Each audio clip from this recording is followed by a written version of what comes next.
Beka uman sotane ka unan godane Ndiro samni jalatu wako mbiye kabe Ndiro samni jalatu ka usembune ka dambune biyo kabe Ndiro samni jalatu ka gari tullu kata debiru biye kabe Ndiro samni jalatu jira ina gare Ndute hina walane narif gishu garabute rabe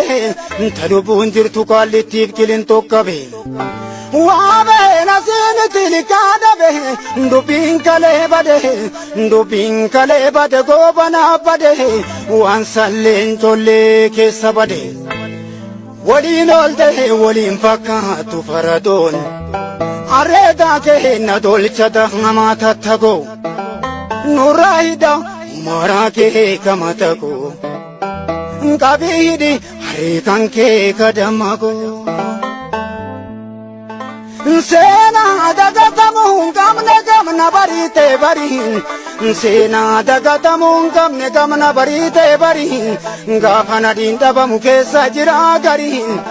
Goni mana gabe jira abduan dabame Jira tu sesa jira nadin Ule wanuti mangabani Lenji saro babutan Lenji sobae mutan Aragamule dugafam Dabamule kuma Jawara mogayum Lori sadina sarmum Kapso gurgurengalu Alapike satile Mudata duga sirri Rabarachu kabnu Malo jachuf Kamalena ngaparabate Hagayomi darti duganganu titati Lubab lubung kabu jalde sinunyate Iti gadis urumole hinja karate Jana gori kumiti na gorate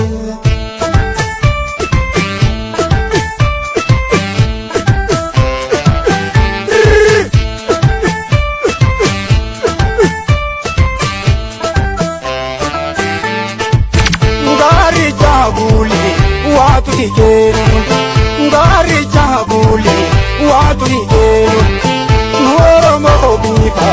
Oromian kenna, Shakara bebetuka,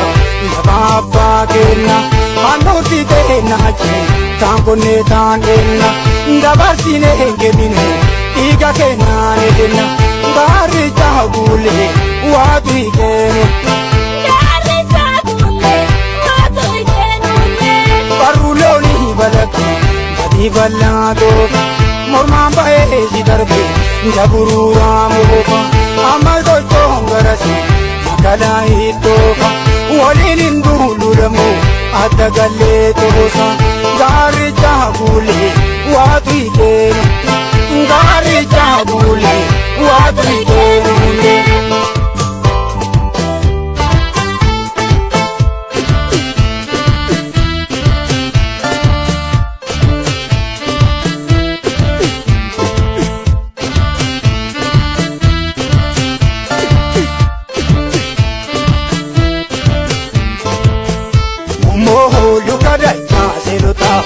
Unsho sitina wala bota Ariyo dibatu dinu kumalki jare Ari dibatu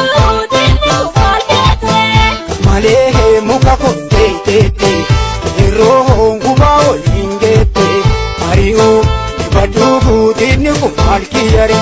Ari dibatu dinu kumalki Gara hala palo esa kabe Gana hapsiti medadabe Ariyo dibatu dinu kumalki jare Ari dibatu